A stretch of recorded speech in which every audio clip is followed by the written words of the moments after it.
ഇന്നെനിക്ക് തോന്നി ഒരു ഫുഡ് കഴിക്കണ ഒരു വ്ളോഗ് എടുക്കാമെന്ന്.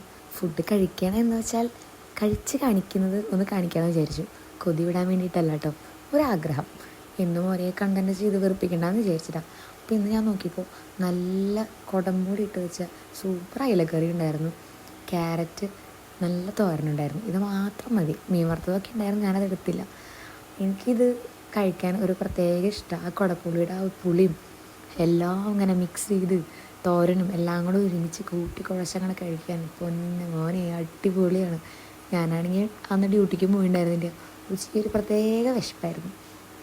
അത് എൻ്റെ ഈ ആക്രമണത്തിൽ കാണാനുണ്ട്. പിന്നെ ഞാനൊരു കാര്യം ശ്രദ്ധിച്ചത്, ഞാൻ ഓരോ വായി വെക്കുമ്പോഴും ഞാൻ മേപ്പോട്ട് നോക്കുന്നുണ്ട്. അതെന്താണെന്ന് എനിക്കറിയില്ല. അത് ഓട്ടോമാറ്റിക്കലി അങ്ങനെ ആവണമെന്നാണ് കേട്ടോ. ചിലപ്പോൾ നിങ്ങൾക്ക് അടുപ്പിച്ചടുപ്പിച്ച് കാണുമ്പോൾ ഒരു ബുദ്ധിമുട്ടായിട്ട് തോന്നുന്നുണ്ടാവുമായിരിക്കും. പക്ഷെ അത് മനഃപൂർവ്വം വരുന്നതല്ല, തന്നെത്താനെ വരുന്നതാണ്. അപ്പോൾ ഞാൻ ക്യാരറ്റും മീനിൻ്റെ ചാറും പിന്നെ എനിക്ക് ഈ മീൻ കറിയിലുള്ള കുടപ്പുളി ഭയങ്കര ഇഷ്ടമാണ്. നല്ല ടേസ്റ്റാണ്. ഞാൻ തനിയൊക്കെ കഴിക്കും കേട്ടോ കുടപ്പുളി, മീൻ കറിയിലുള്ളത് മാത്രം കേട്ടോ. പിന്നെ ഇത് നമ്മുടെ വീട്ടിലുള്ള നാടൻ കുടപ്പുളി ആയതുകൊണ്ട് നമുക്ക് ധൈര്യമായിട്ട് കഴിക്കാം. അങ്ങനെ ആ കുടപ്പുളിയും എല്ലാം കൂടെ ഞാൻ കൂട്ടി പുരട്ടി വയറ് നിറച്ച് ഫുഡ് കഴിച്ചു. എന്താ സുഖം. കുറച്ച് ചോറേ ഉള്ളെങ്കിലും നല്ല കറി ഉണ്ടെങ്കിൽ അതിൻ്റെ സുഖമാണ് നമുക്ക് ഭക്ഷണം കഴിക്കാം അല്ലേ.